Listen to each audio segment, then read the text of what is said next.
Yes, please. Good morning, everyone. Welcome to SD Commerce Career, Sector 10, Panchkula.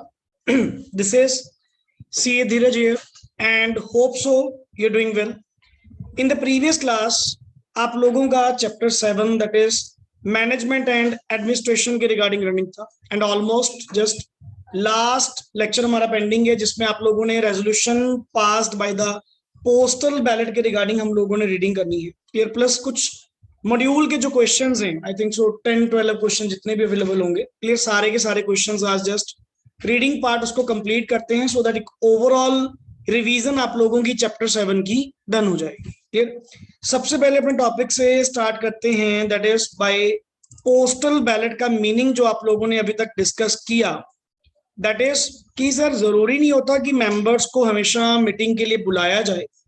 That means अगर कुछ resolution जो by law required हैं कि bye postal ballot चल जाएंगे, तो अल्टीमेटली आपको मेंबर्स को फिजिकली जर्नल मीटिंग पे बुलाने की जरूरत नहीं है, आप उनको बाय लेटर पोस्ट करके या कोई इलेक्ट्रॉनिक मींस के थ्रू, ई वोटिंग के थ्रू भी आप ऑलरेडी वोटिंग करवा सकते हैं क्लियर। तो जस्ट कल नॉर्मली आपने इंट्रोडक्शन रीड आउट की थी, बट अभी ये रीड आउट नहीं करा कि कौन कौन से ऐसे मैटर्स हैं जो पोस्टल बैलेट के थ्रू क्या किए जाएंगे, डील किए जाएंगे। सबसे पहले yes please, postal ballot mandatory for certain business, certain businesses के लिए जहां पे पोस्टल बैलेट आप लोगों का क्या है, मैंडेटरी है। बट आपने कुछ एक्सेप्शन भी रीड आउट की थी, कुछ एग्जाम्पशंस भी रीड आउट की थी कि सर जिन के ऊपर 108 इलेक्ट्रॉनिक मींस के थ्रू वोटिंग करवाना मैंडेटरी है, और वो कौन थे, लिस्टेड एंटिटीज प्लस जिनके 1000 और मोर शेयर होल्डर्स या मेंबर्स। इन दैट केस आप लोग बाय इलेक्ट्रॉनिक मींस ही उसको करवा लीजिए, बाय पोस्टल बैलेट आपको करवाना कोई जरूरी नहीं। And plus by postal ballot जितने भी रेजोल्यूशन आप लोगों के पास ऑन करवाए जाएंगे, वो अपने आप में जैसे जर्नल मीटिंग पे एक रेजोल्यूशन पास होता है, इतनी इंपॉर्टेंस वो रखेंगे। ऐसा नहीं है कि तो बाय पोस्टल बैलेट इसको कंसिडर ही नहीं करेंगे क्लियर। बाय पोस्टल बैलेट भी अपने आप में क्या है, एक मेथड है जो अपने आप में एलिजिबल है clear. Yes please, the following items of business shall be transacted only by means of, क्या लिखा हुआ है, voting through a postal ballot clear। Number 1 is पढ़िए जी, alteration of object clause of MOA. अब नॉर्मली मेमोरेंडम के regarding अब object clause में अगर आपने कोई ऑल्ट्रेशन करनी है तो फिजिकली मेंबर्स को बुलाना जरूरी नहीं है आप। अच्छा, postal ballot means by letter post और बाय इलेक्ट्रॉनिक मींस, आजकल तो वो भी अलाउ कर दिया गया ना, तो आप डायरेक्टली जस्ट उनसे अप्रूवल इस बेसिस पे भी ले सकते हैं। बट फिजिकली कॉल करना देन रेजोल्यूशन पास करना, it is not a only thing clear. Next is alteration of articles for insertion और removal of provisions defining a, क्या लिखा हुआ है, प्राइवेट कंपनी, वो PLR, प्रोहिबिशन, लिमिटेशन या रिस्ट्रिक्शन, हटाना या लगाना, मतलब conversion of public to private, private to public, तो नॉर्मली बाय पोस्टल बैलेट आपका चल पाएगा। Next is change in place of RO outside the local limit of any city, town or village clear। next is change in the object for which, अगर company ने जो पैसा raise करा वो किस पर्पस के लिए, एंड वो पैसा अपना किसी और पर्पस के लिए यूज करना चाहती है, अरे ये भी तो ऑब्जेक्ट चेंज हुआ, ये भी तो ऑब्जेक्ट चेंज हुआ, क्योंकि कंपनी जब प्रोस्पेक्टस इशू करती है उसमें अपने मोटिव क्या करती है, डिक्लेयर करती है कि हम ये पैसा आप लोगों का कहां कहां यूज करेंगे, वो डिक्लेयर होता है। अगर आप मान लीजिए वो पैसा कहीं और यूज करना चाहते हैं अदर देन द पर्पस जो स्पेसिफाइड था, तो sir by postal ballot member से आप रेजोल्यूशन पास करवा सकते हैं। Next is issue of shares, मतलब डीवीआरस को इश्यू करने के लिए clear. Next is variation in the rights, ये प्योरली आप लोगों का चैप्टर 4 जितने मोस्टली पॉइंट्स आपने पढ़े, वेरिएशन करना, बायबैक करना, even SSD that means small share holder director appoint करना, इसके भी जो इलेक्शंस हैं बाय पोस्टल बैलेट चलते clear. Next is sale of whole और substantially the whole of an undertaking under section 180 subsection 1 clause A, ये भी सर अल्टीमेटली अंडरटेकिंग की सेल करना होली या सब्सटेंशियली, ये भी बाय पोस्टल बैलेट आप रिजॉल्व कर पाएंगे। नेक्स्ट इज गिविंग लोन और एक्सटेंडिंग गारंटीज और providing security in excess of the limit specified under this, तो ये कुछ पर्टिकुलर मैटर्स हैं क्लियर, जो बाय पोस्टल बैलेट कंडक्ट होने चाहिए। बट सर अगर आपके पास कोई अदर ऑप्शन है कि हम बाय जर्नल मीटिंग इसको रिजॉल्व करना चाहते हैं, तो अगर आप एग्जाम्प्ट होंगे तो आप बाय उसके थ्रू भी कर सकते हैं। क्लियर, बट इन मैटर्स के लिए आपको पर्सनली मेंबर्स को बुलाने की जरूरत नहीं है, बाय पोस्टल बैलेट। और इंपॉर्टेंट है ये कौन कौन से मैटर्स, ये इंपॉर्टेंट थिंग है अपने आप में। Clear, how ever the above item of business may be transacted at GM by a company which is required to provide facility to members who vote by electronic means under 108 in the manner provided in that section। वही आप पहले discuss कर चुके कि जिनको electronic means के through voting करवाना mandatory है, सर वो इनमें से मैटर्स जर्नल मीटिंग के अंदर भी क्या कर सकते हैं, डिस्कस कर सकते हैं। कि बाय पोस्टल बैलेट नहीं करवाना चाहते तो मत करवाइए, पर आप वो होने चाहिए जो 108 के अकॉर्डिंग क्या है, eligible. Clear, next is yes, following companies are not required to transact any business. कौन सर, 1 पर्सन कंपनी एंड वो अदर कंपनीज जिनके मेंबर अप टू कितने हैं। ये क्या प्राइवेट होगी, प्राइवेट या पब्लिक? प्राइवेट, ओपीसी तो प्राइवेट है नीचे। सर मेंबर्स अप टू 200, ये प्राइवेट है या पब्लिक है? पब्लिक के भी हो सकते हैं। पब्लिक में आपने क्या पढ़ा था, मिनिमम कितने होने चाहिए, 7। तो ये थोड़ी है कि सिर्फ 200 मेंबर तक होती ही प्राइवेट है, 200 मेंबर तक आपकी पब्लिक तो भी हो सकती है। वैसे भी वर्ड के लिखा हुआ है ऑल अदर कंपनीज, प्राइवेट थोड़ी लिखा हुआ है। तो नॉर्मली जो पब्लिक कंपनीज, जो ओपीसी, जिनके जिनके नंबर ऑफ मेंबर्स आपके अप टू 200 है ना, अरे पोस्टल बैलेट छोड़ो, आप तो मीटिंग बुला ही सकते हो। आपको इतना कौन सा कोई बहुत बड़ा पॉइंट है कि बाय लेटर पोस्ट करवाने पड़ेंगे, बहुत बड़े अरेंजमेंट करने पड़ेंगे, कितने तो मेंबर है आपके। आगे, notice to be sent by the company, yes please, the company shall send to all the shareholders notice of postal ballot containing number 1 draft resolution, yes, reasons for passing the resolution by postal ballot, next is a request to the shareholders to send to the company their assent or dissent in writing on a postal ballot within 30 days। clear, तो एक proper notice of postal ballot company all share holders को क्या करेगी, post करेगी। Clear, next is mode of sending, ये तो पहले भी आ चुका हूं, क्या through registered post, speed post, electronic means और थ्रू कुरियर सर्विस भी आप ले सकते हैं। Clear, issue of advertisement, yes please, the company shall cause an advertisement to be published stating that the ballot papers have been dispatched। बिल्कुल, the advertisement shall be published at least once in a vernacular language। अरे ये तो normal है। Clear, एक vernacular language and plus एक English newspaper जो wide circulation in that district होगा। Clear, and the advertisement shall be published. Main चीज ये होती है कि एडवर्टाइजमेंट कितने दिन पहले करनी है, at least 5 days before the date of beginning of the voting. Clear, तो अल्टीमेटली वोटिंग स्टार्ट होने से एटलीस्ट 5 दिन पहले आपको ये पब्लिक नोटिस देना हो by advertising in 2 newspaper, one is in vernacular language and second in English. Clear, the advertisement shall specify, जो नोटिस स्पेसिफाई करेगा वही ये बताएंगे। और एडवर्टाइजमेंट में क्या लिखा होगा, पढ़िए, अ स्टेटमेंट दैट कि ये बिजनेस हैं जो बाय पोस्टल बैलेट डन होंगे, date of completion of dispatch of notice कब हुई, date of commencement of voting through postal ballot कब स्टार्ट होगी, एंड कब होगा, statement that any postal ballot received after the date should not, क्या मानी जाएगी वो अपने आप में, नॉट वैलिड मानी जाएगी। एंड आगे पढ़िए, the contact details of the person जो इन सारी ग्रीवेंसेस को डील करने में, इस सारे मैटर्स में डील करेगा, उस पर्सन का, एक रिस्पॉन्सिबल पर्सन का कॉन्टैक्ट डिटेल आपको शेयर करना। कि इन एनी केस होता नहीं कि अगर आपको कोई प्रॉब्लम आती है then free feel to call. Clear, आप अपना कॉल करें, जो भी आपके डाउट्स हैं इस नंबर या इस पर्सन के साथ आप कॉन्टैक्ट कर सकते हैं।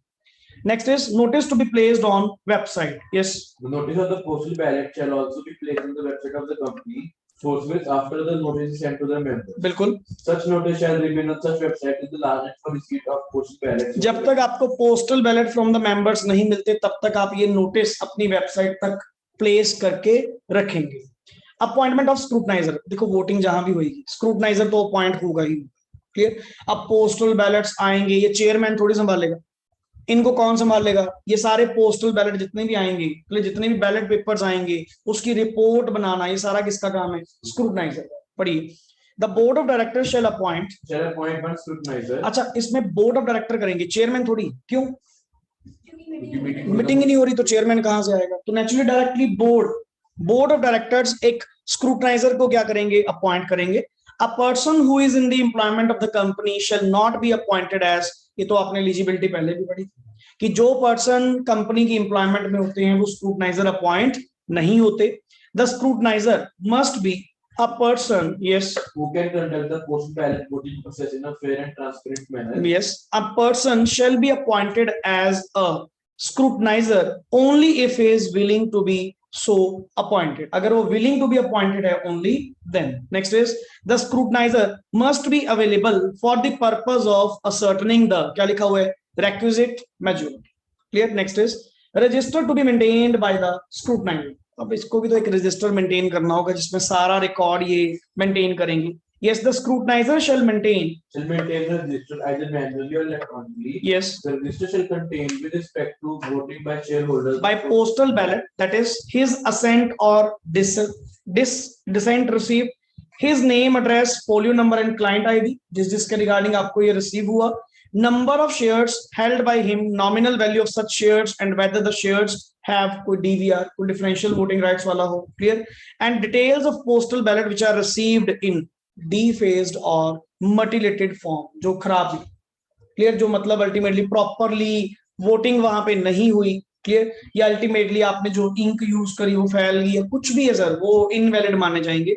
And details of postal ballot forms which are अपने आप में क्या है, इनवैलिड. इसका एक प्रॉपर रिकॉर्ड आपको मेंटेन कर. Clear? Next is yes, safe custody of register and other papers. Naturally आपकी ड्यूटी तो बनेगी. Clear? The postal ballot receive back from the shareholders and all the other papers related to the postal ballot, including voting by electronic means, shall remain in the safe custody of the scrutinizer until the chairman considers, approves and sign the minutes. जब तक ये minutes formally तो आप लोगों की हो रही है ना, काइंड ऑफ ये रेजोल्यूशन जो पास हो रही है, जब तक ये कंसीडर, अप्रूव एंड साइन नहीं होते मिनट्स, तब तक आपको ये प्रॉपर सेफ कस्टडी. ये बैलेट पेपर भी रखने पड़ेंगे, बैलेट पेपर भी रखने पड़ेंगे संभाल कर सारा. Yes. Thereafter, the scrutinizer shall return the ballot papers and other related papers or register to the company who shall preserve such ballot papers and other related papers or registers. Record तो sir रहेगा, record तो maintain करके आपको safe custody में रखना पड़ेगा, क्योंकि कल को इंस्पेक्शन के लिए कौन आ जाए क्या पता. तो आपको ये बैलेट पेपर्स भी कि आपने ये रेजोल्यूशन किस बेसिस पे पास करा, क्योंकि मेंबर फिजिकली तो आए नहीं, उनके सामने तो कुछ हुआ नहीं, समझ गए ना. तो नॉर्मली ये किसके थ्रू चल रहा है काम, पोस्टल बैलेट के थ्रू चल रहा है, तो इनको रिकॉर्ड्स तो मेंटेन करके रखने होंगे.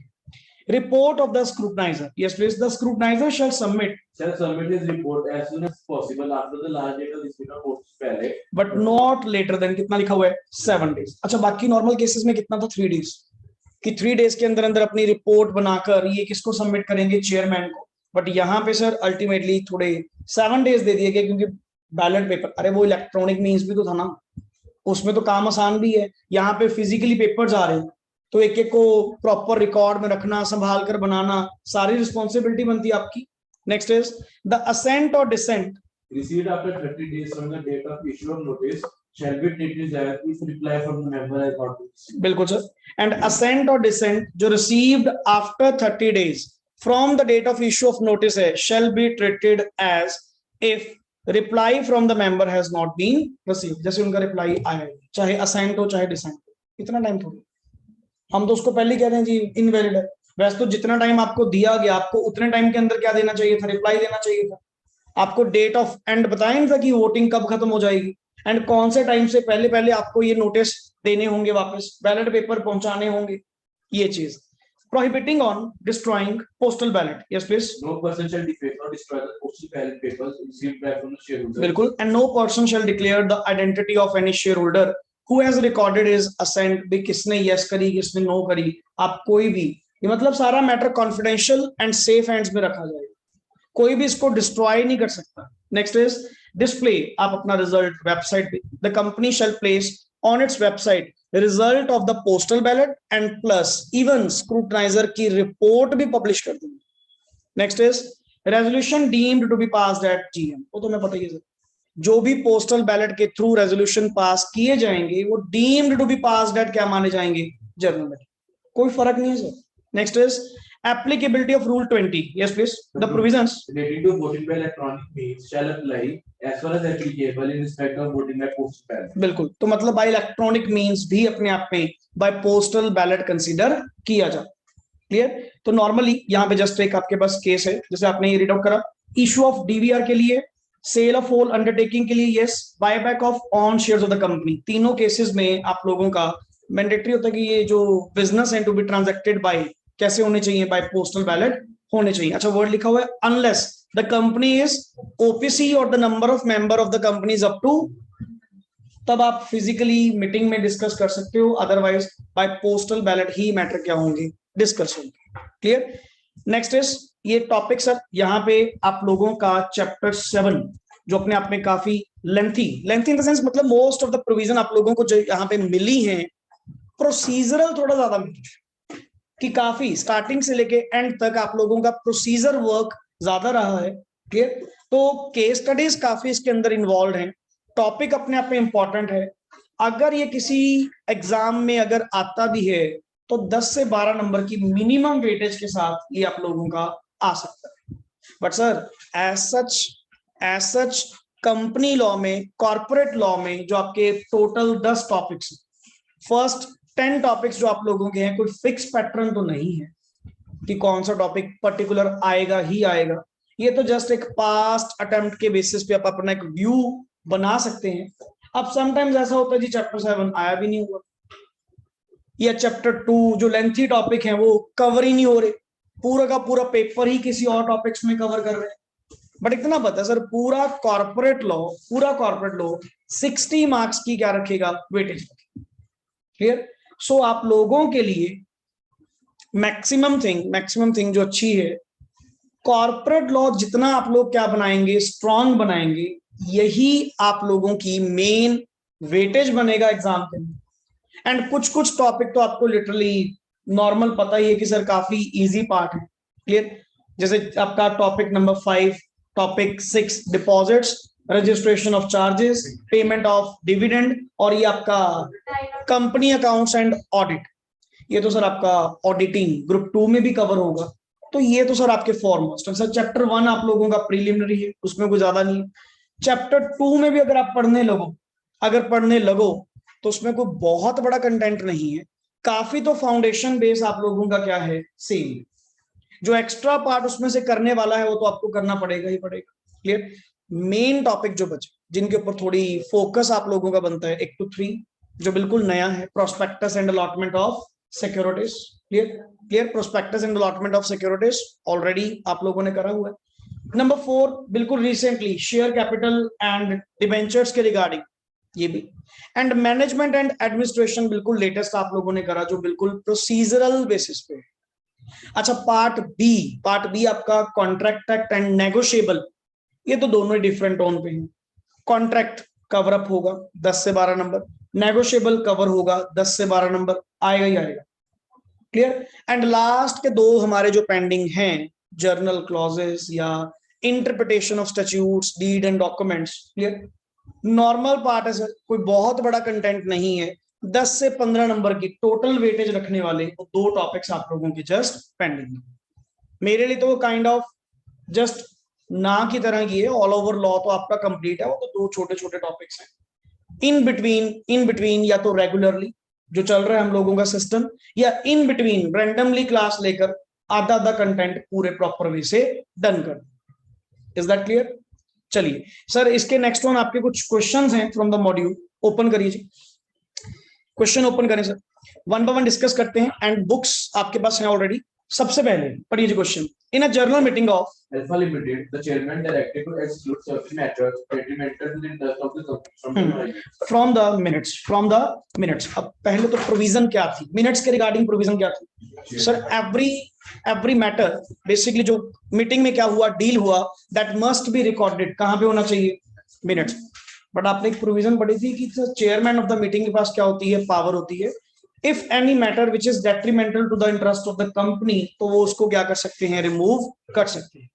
Mukesh, a shareholder contended that the minute of the meeting must contain fair and correct summary of the proceeding thereat.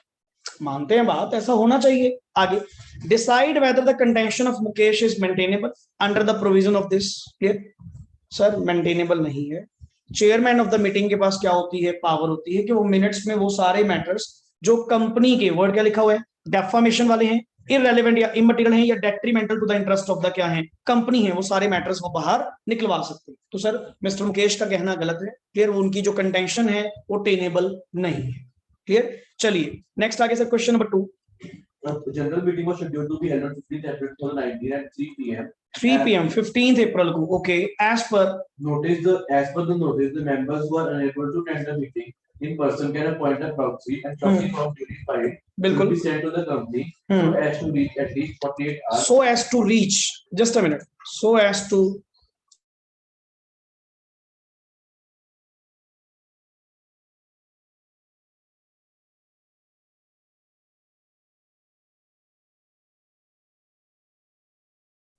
Yes, so basically आपने नोटिस के अंदर भी उनको प्रोवाइड करा कि जो मेंबर्स फिजिकली मीटिंग अटेंड नहीं कर पाएंगे वो अपना एक प्रॉक्सी अपॉइंट कर सकते हैं। बट सर वही बात है ना कि प्रॉक्सी फॉर्म ड्यूली पोस्टेड होना चाहिए टाइम से पहले, क्लियर। क्या लिखा हुआ था वहां पे 48 आवर्स, 48 आवर्स क्या before the meeting, clear. Next आगे, सो यहाँ पे क्या हुआ, एटलीस्ट 48 आवर्स, उसमें लिखा हुआ था तुम्हारे so as to reach 48 hours at least before the meeting, and Mr. X, a member of the company, appoint Mr. Y as his proxy, form dated 10/4/2019। अच्छा, ये तो बुक में भी तो आया था आपका ऐसा case, clear.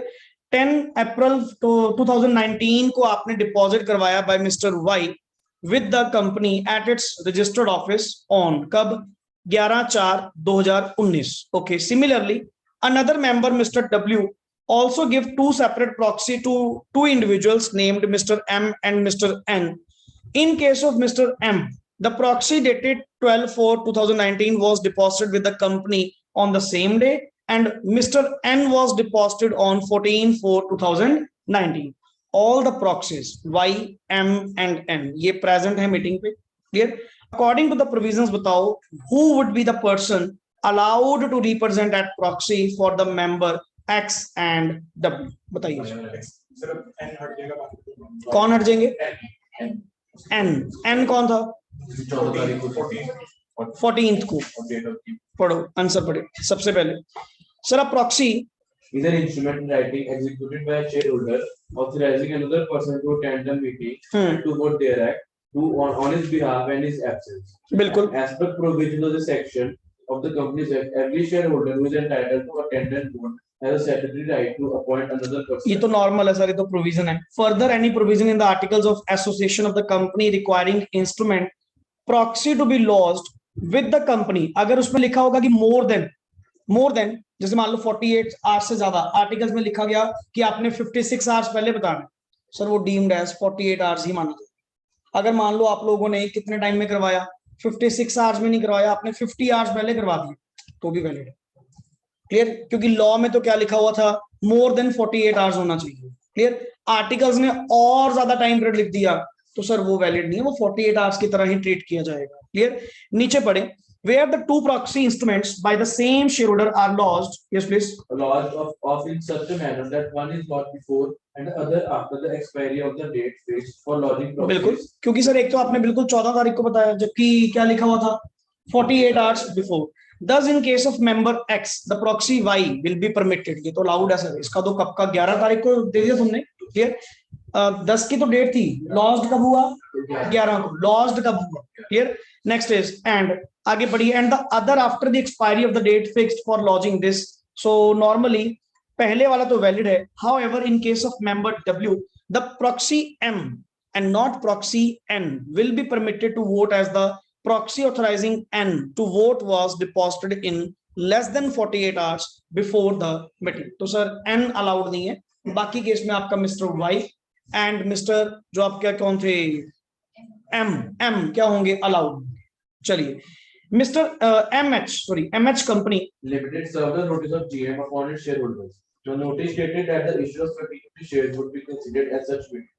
Mr. A, shareholder of MH Company Limited, complains that the issue of equity shares was not specifically fully in the notice. This was not specified fully in the notice। पहली बात तो sweat equity issue करना ordinary business, special business, special business. And special business के लिए आपने क्या पढ़ा था कि नोटिस में एक्सप्लेनेटरी आपको देना जरूरी है। आगे, is the notice issued by MH company for the issue of this valid? According to the provision of companies act explain in detail. पढ़िए जी, बाकी नॉर्मल पॉइंट तो अलग, पहले तो नीचे पढ़ो सर क्या लिखा हुआ है। Thus, the objection of the member is अपने आप में क्या है valid since the complete details about the issue of sweat equity should be होनी चाहिए थी sent with the notice. The notice is therefore not a valid notice under section this, क्योंकि sir ये अपने आप में जो बिजनेस था ये अपने आप में क्या था, स्पेशल बिजनेस। अब देख मैंने अंदर से रीड नहीं करा, कम से कम कंक्लूजन तो मुझे पता है, इतना भी पढ़ लेते हो ना, आइडेंटिफिकेशन तो हुई, हमने जस्ट क्वेश्चंस की प्रैक्टिस करनी है, आंसर थोड़ी रीड आउट करना है। वो तो प्रोविजन मेरे को पहले पता ही है, क्लियर। वो तो जस्ट सेफ्टी साइड अगर आपके पास टाइम है तो थोड़ा सा रीड कर सकते हो, नहीं तो मेन चीज इसमें ये लिखा हुआ है ना, तो मेरा व्यू पॉइंट क्या है, सही है। चलिए नेक्स्ट आगे question 4, tulip limited maintains a register of member at its registered office in Mumbai. A group of members residing in Kolkata want to keep the register of members at Kolkata. Explain the provision of the Companies Act. Register of members को लेकर क्या provision थी, जहां पे 1/10 of the, अब यहाँ पे इसने ग्रुप ऑफ मेंबर्स कहा, ऐसे तो नहीं होने वाला सर, क्लियर। प्लस प्लस पढ़िए, as per section this the registers required to be kept and maintained by company under section 88 and copies of annual return filed under section मतलब जो भी है सब कुछ आपको रजिस्टर्ड ऑफिस पे रखना होता है, बट आप कहीं अदर प्लेस इन इंडिया रख सकते हो जहां पे मोर देन क्या लिखा हुआ है 1/10 of the total number of members, clear, and approved by, same thing, approved by special resolution pass करवा के आप करवा सकते हैं। तो नॉर्मली इनको गाइड करें। So Tulip limited can also keep the register and returns at Kolkata after compliance. मेरे को नहीं पता ना कि वहां पे कितने लोग हैं, आपने ग्रुप ऑफ मेंबर कह दिया तो आप रिप्लाई कर देंगे sir after compliance with the above provision, yes the MH या द ट्यूलिप लिमिटेड कैन रख सकती है, वो अपनी रजिस्टर ऑफ मेंबर कोलकाता में भी रख सकती है। आगे लिख रहा है प्रोवाइडेड, दोबारा फिर रिप्लाई में दे रहा है कि provided 1/10 of the total number of member वहां पे होने चाहिए। नेक्स्ट इज नंबर 2 क्या था question, Does Mr. H holding 400 shares of total but 4,000 only has the right to inspect the register of members? क्या इनके पास है, क्यों, क्योंकि मेंबर है सर, इसमें तो कोई लिमिट हमने पढ़ी नहीं, इंस्पेक्ट करने का तो सबके पास राइट है। तो yes sir, ultimately as per section 94 subsection 2 the register and their indices except when they are closed, हाँ बस क्लोज नहीं होनी चाहिए, क्लोज नहीं होने चाहिए। आफ्टर दैट आप नॉर्मली कभी भी किसी भी पॉइंट पे business day normally, clear, business hours के अंदर आप अपना नॉर्मली इंस्पेक्शन कर सकते हैं, और कंपनी की ड्यूटी बनती है एटलीस्ट 2 घंटे तो आपको अलाउ करेंगे ही करेंगे, क्लियर। चलिए नेक्स्ट आगे, एग्जामिन दी क्या चीज, कहाँ पे बताओ, डायरेक्टर, वो डायरेक्टर था नहीं कहा, डज मिस्टर रिच, वो गलती से लिख दिया होगा नॉर्मली, चलो कोई बात नहीं। नेक्स्ट आगे जी, yes please, examine the validity of the following with reference to the relevant provision of the Companies Act. Number 1, please. The board of directors of Shree Limited called an extraordinary general meeting upon the acquisition of members. However, the meeting was adjourned on the ground that quorum was not present. Is it possible? Why?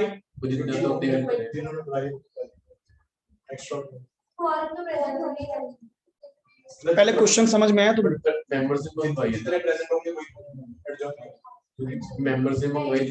Meeting he cancel होगी, meeting ही cancel होगी, मैं बुलाऊंगा इन दोबारा, तुम adjournment की बात कर रहे हो। पहली बात तो कोरम प्रेजेंट ही नहीं है, it is not a valid meeting. किसने कह दिया, कहां तुमने प्रोविजन पढ़ी है बताओ, कहां लिखा हुआ है कि जो कोरम प्रेजेंट होगा वही अपने आप में कोरम माना जाएगा, कहां प्रोविजन पढ़ लिया आप लोगों ने, तो कहीं पे आपने कहा था कि हाँ कहाँ कहा था, वो कहाँ कहा था ये तो बताओ, वो तो हवा में तीर मार रहे ऊपर ऊपर, वो एडजर्न्ड एजीएम के केस में होता है, एडजर्न्ड एजीएम के केस में, नॉट ईजीएम के केस में। और ऊपर से ईजीएम कॉल भी किसने करी थी, वो भी रिक्वेस्ट पे, मैं तो मीटिंग ही कैंसिल कर दूंगा, मैं दोबारा बुलाऊंगा ही नहीं, एडजर्नमेंट तो पॉसिबल ही नहीं है। पढ़िए इसको, yes, as per section this of the Companies Act, if quorum is not present within half an hour from the appointed time for holding a meeting of the company, the meeting is called on requisition of members till stand cancelled. Cancel होगी sir, आपको किसने कहते हैं कि वही present माना जाएगा, ध्यान से पढ़ा करो उसको। एजीएम का केस है कि ईजीएम का केस है, ये नहीं है कि हाँ सर सुना था जीएम में कुछ बुलाया तो था कि जो प्रेजेंट होंगे वही होंगे, ऐसे ऐसे बड़े प्यार से काटे बजे, बड़े प्यार से प्रोविजन गलत लिखोगे, नेक्स्ट आगे चेक ही नहीं करना किसी ने, गलत ट्रैक मत पकड़ो, जो पढ़ाया गया वही चीज फॉलो करो, डिफरेंस क्रिएट करके चल। ईजीएम का केस अलग है, एजीएम का केस अलग है, दो अलग अलग पॉइंट्स हैं। यस, क्वेश्चन नंबर 6 पढ़िए जी। Suram Limited served a notice of GM upon its members. The notice stated that the resolution to increase the share capital of the company would be considered as such meeting. A shareholder complained that the amount of proposed increase was not specified in the notice. Is the notice valid? कि आपने amount जो propose है increase करने वाली वो आपने बताई नहीं। Yes. No, sir. Special business है तो सारा explain करो। तो स्पेशल बिजनेस है तो आपको एक्सप्लेनेशन में देना चाहिए था। अब इनका कहना क्या है वही सर, नीचे पढ़ना। Does the objection of the share holders क्या है अपने आप में valid since the detail on item to be considered are क्या है लैकिंग। सर नोटिस आपका कंप्लीट ही नहीं है। The information about the amount is अपने आप में क्या है, शेयर कैपिटल बढ़ा रहे हो, पहले बता तो दो। अच्छा मेन अमाउंट बता नहीं रहे कितनी कैपिटल बढ़ा रहे हो, तो सर ये तो अपने आप में मटीरियल फैक्ट है with reference to the proposed increase of share capital. The notice is therefore not a valid notice as per the section 102. Clear? Next is examine the validity of the following decisions. Pehla, in an AGM Of a company having share capital, 80 members present in person or by proxy holding more than 1/10 of the total voting power demanded for poll. इन्होंने पोल की request करी। पोल की provision क्या थी? Who can demand 1/10 of equity paid up share capital और voting power normal case में। Clear? और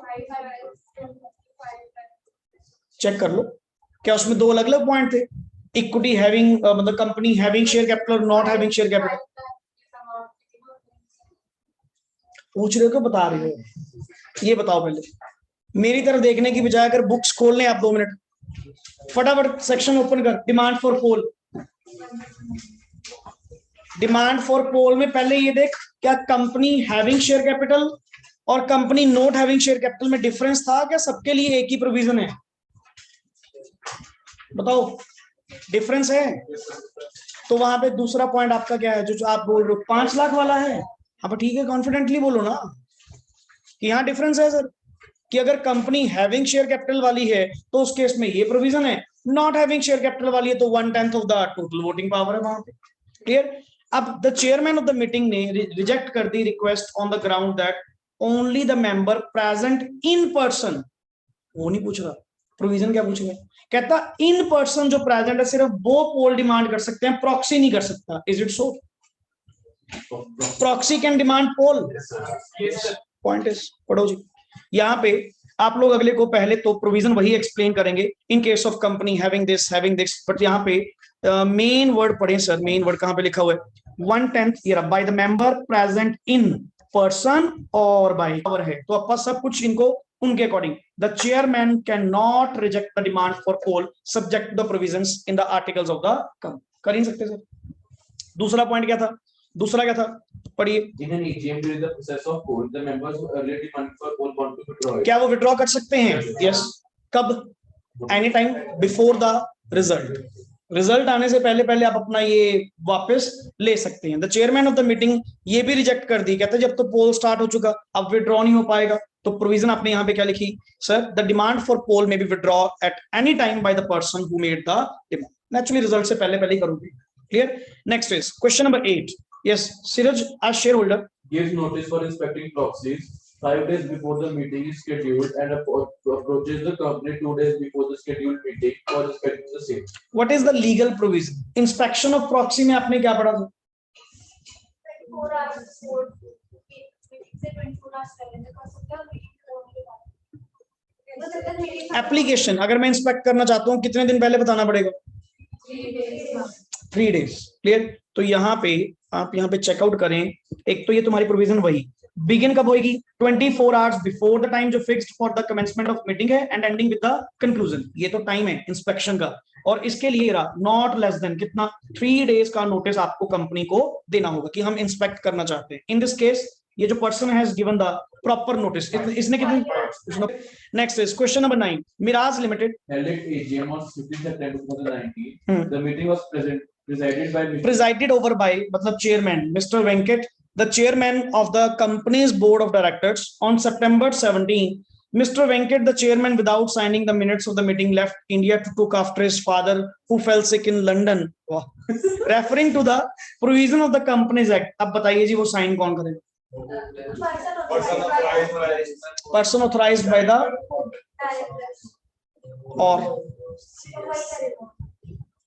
देख लो सर,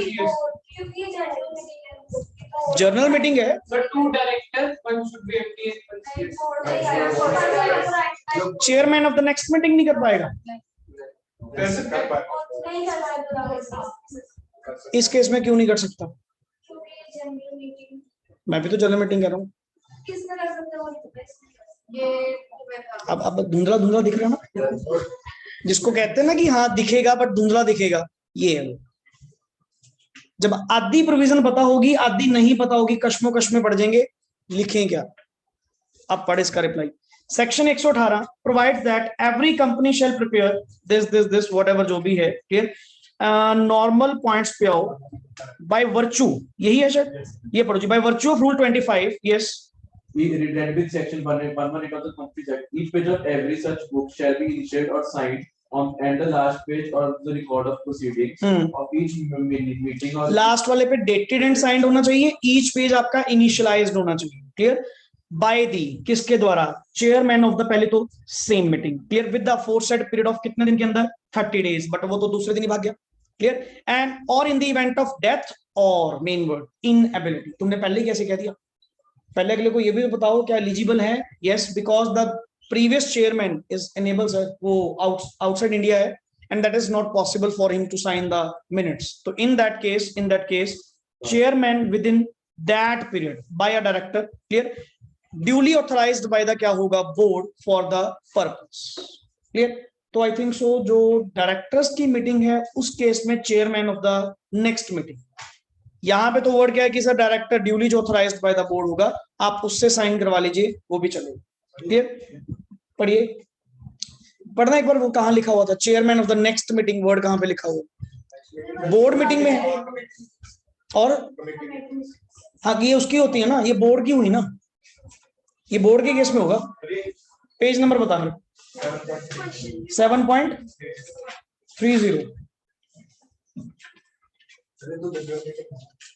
अरे रुक तो सही, क्यों? ये देख लिखा हुआ minutes of the board meeting, तेरे थर्ड पॉइंट के अंदर ही, minutes of board meeting and committee meetings में the chairman of the same meeting or the chairman of the next meeting। तो ये जनरल मीटिंग है ना, तो इसमें कौन आएगा? सिर्फ director authorised by the board, इसमें chairman of the next meeting नहीं कर पाएगा, clear. Yes, next is therefore the minutes of meeting refer to in this case, अगर वो साइंड बाय इसके नहीं है तो बाय एनी डायरेक्टर जो ऑथराइज्ड बाय द क्या होगा? बोर्ड होगा। चलिए, Infotech Limited was incorporated on 118. No general meeting of company has been held in 34/2/20. 30/4, पहली बात तो इनकॉर्पोरेट कब हुई है ये? इसका फर्स्ट ईयर कौन सा बनता है? 18-19। 18-19 की मीटिंग कब तक होनी चाहिए थी? 9 months। फर्स्ट है, ठीक है ना, फर्स्ट। आगे से तो मैं टाइम देके टेस्ट लिया करूंगा।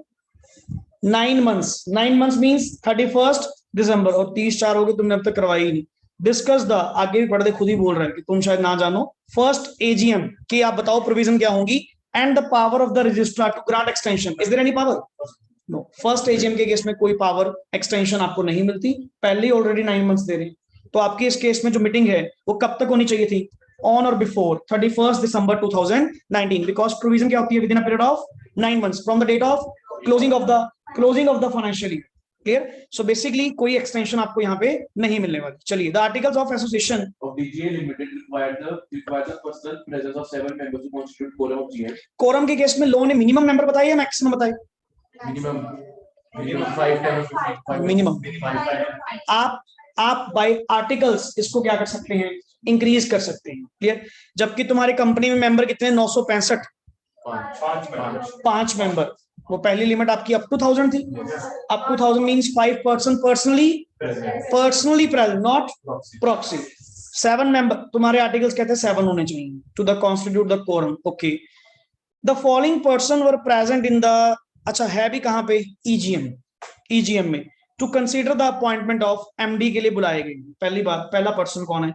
A, the representative governor of Uttar Pradesh. Yes. Number 2, B and C, shareholders of preference shares.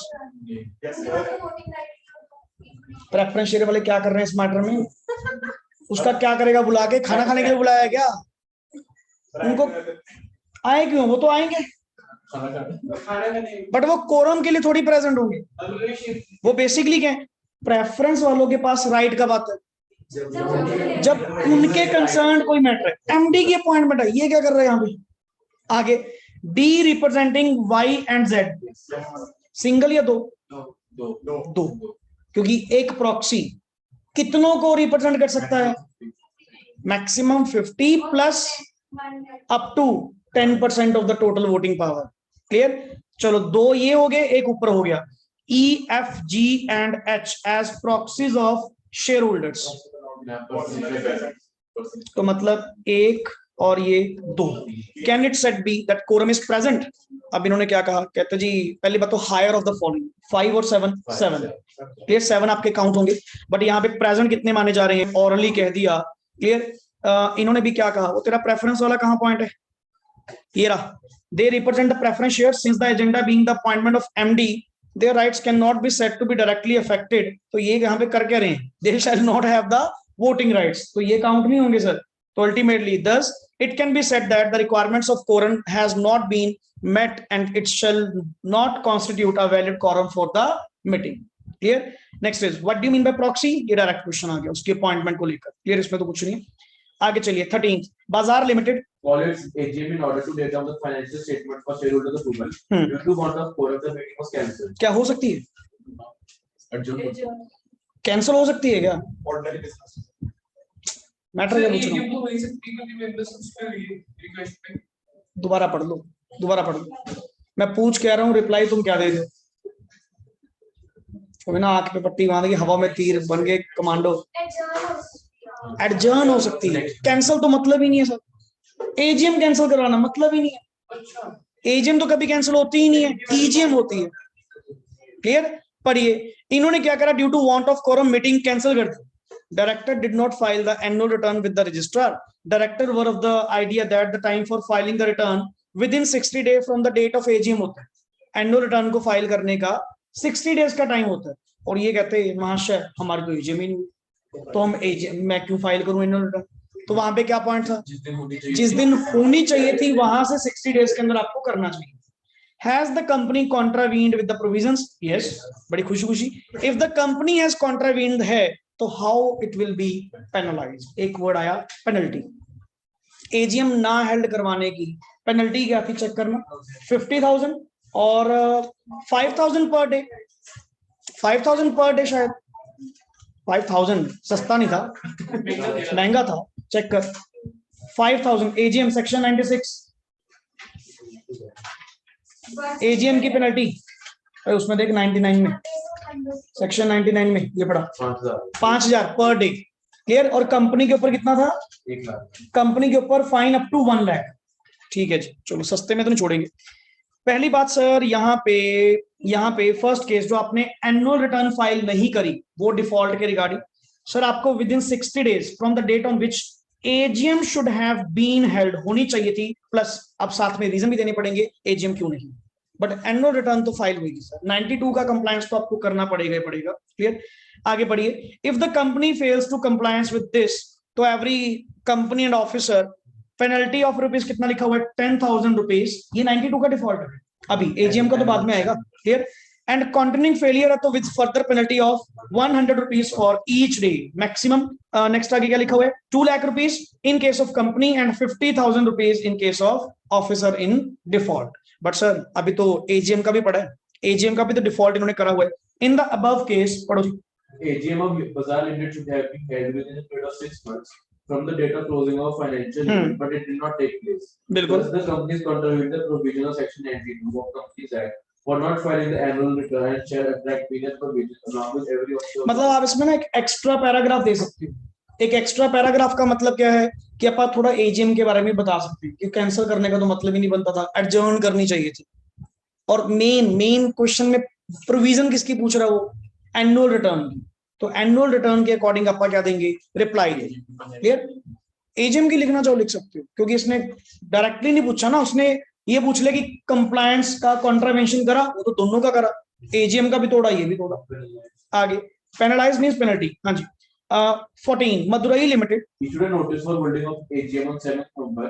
The notice was posted to the member on 16th October. Some member of the company alleged that the company had not complied with provision of the Companies Act with बिल्कुल। regard to period of notice, and as such meeting was valid. आपकी meeting कब थी? 7th of November, और आपने notice कब निकाला? Provision क्या थी? 21। तो ये तो पूरे 21 है, क्लियर डेज तो नहीं है। काउंट कर लो, मैं तो कह रहा हूं काउंट कर लो, काउंट करो, देख लो। 48 घंटे का टाइम, 48 घंटे का टाइम जो deemed of service of notice, तेरे को क्या उसी दिन पहुंच गया होगा क्या? 16 को पोस्ट करा, कम से कम उसको कब मिलेगा? 18 को जाके मिलेगा। आगे चल पढ़ो, जिसमें क्या लिखा हुआ है, whether the meeting has been validly called if there is a shortfall state and explain by how many days। अब आ गया प्रोविजन, तो 21 दिन की डेफिनेशन दे। 21 दिन क्लियर का मतलब क्या है? how many days does the notice fall short of the statutory requirement? can the delay in giving notice be condoned? क्या उसको बाद में कुछ सही सुई कर सकते हैं क्या? पढ़िए इसको, अच्छे से पढ़िए, पढ़ो जी। a journal meeting of company may be called by giving not less than 21 days notice either in writing or through electronic mode। हाँ वो डिफरेंट पेज कि अगर आपके मेंबर्स एग्रीड हैं कि 21 दिन से कम पे बुलाना है तो बुला सकते हो, पर वो सेक्शन अलग कंप्लायंस का। बट नहीं तो also it is to be noted that 21 clear days means that the date on which notice is served and the date of meeting are excluded from sending the notice, but further provides that the case of delivery by अगर by post है, अगर electronic means होता ना तेरा valid था। ये उसने क्या कहा था? पोस्टेड। तो पोस्टेड के केस में आपको सर 48 घंटे तो भी टोटल चाहिए, 2 दिन का टाइम तो ये भी होता है आपका। क्लियर? यस प्लीज आगे पढ़ो यहाँ पे provision. Hence in the given question, पहला पढ़ो जी। 21 days clear notice must be given. In the given question only 19 clear days notice is served. बिल्कुल, excluding 48 hours कि अगर मैं 48 घंटे निकाल दूं, क्योंकि 16 वाला नोटिस कब पहुंचेगा? 18 को, 7 को मीटिंग वाले दिन पहुंचेगा। क्लियर? दैट मींस 18 को पहुंचेगा, तो 2 दिन अगर ये भी निकाल दी फिर तो 19 दिन बनते हैं, और 21 क्लियर डेज कहा था हमने। Clear? Yes please. Therefore the meeting was not validly called and according to this आपका नोटिस 2 दिन से क्या हो रहा है? Short. The company does not provide, हमने कोई कंडोनेशन का तो पॉइंट पढ़ा ही नहीं कि आप इसको सही या डिले का पोस्ट कर दो। जो एक बार नोटिस गया, गलत गया तो गलत गया, आप उसको सही नहीं कर पाएंगे। Hence the delay in giving the notice called the meeting cannot be condoned। Sir ये सही नहीं हो पाएगी, किसी ना किसी वे से भी कह लो मीटिंग इनवैलिड मानी जाएगी। जब प्रॉपरली कॉल्ड ही नहीं है, जब प्रॉपरली कॉल्ड ही नहीं है, ये वैलिड नहीं मानी जाएगी। नेक्स्ट इज 15th, पढ़िए जी। Cayman Limited scheduled its AGM to be held on 11th March at 11 AM। अच्छा इसमें भी सेम केस, 900 मेंबर्स हैं तो कितने मेंबर चाहिए? पर्सनली प्रेजेंट, पहला P1 2 3 ये तो शेयर होल्डर ही है, कितने हो गए? 3, और रिप्रेजेंटिंग ABC ये हो गए 4, और ये 5, और ये कौन है? प्रॉक्सीज। अब आपने क्या कहा था? ये तो 5 ही हुए ना, तुम्हारे आर्टिकल्स में कौन सा कुछ लिखा हुआ है? क्लियर? तो क्या ये मीटिंग वैलिड है? क्योंकि 5 पर्सन पर्सनली प्रेजेंट है। एग्जामिन द रेफरेंस, ठीक है। What will be your answer if P4 जो रिप्रेजेंट करता है ये मीटिंग आफ्टर 11:30 आता है तो with in half hour present होना चाहिए तो मीटिंग चलेगी, अदरवाइज मीटिंग क्या कर दी जाएगी? एडजर्न्ड। एजीएम है। Clear? In case of lack of quorum discuss the provision applicable in the adjourned meeting in. Sir वैसे तो बोर्ड है ना, बोर्ड डिसाइड करेगा नेक्स्ट मीटिंग एडजर्न कब हुई है। If nothing is decided then same date, same place, same time in the next week। Clear? Yeah. What happens if the quorum, if there is no quorum in the adjourned meeting? अब को जो present होंगे वही अपने आप में quorum माना। Clear? So ये सर आपके क्वेश्चंस हैं, ऑलमोस्ट 15th है ना।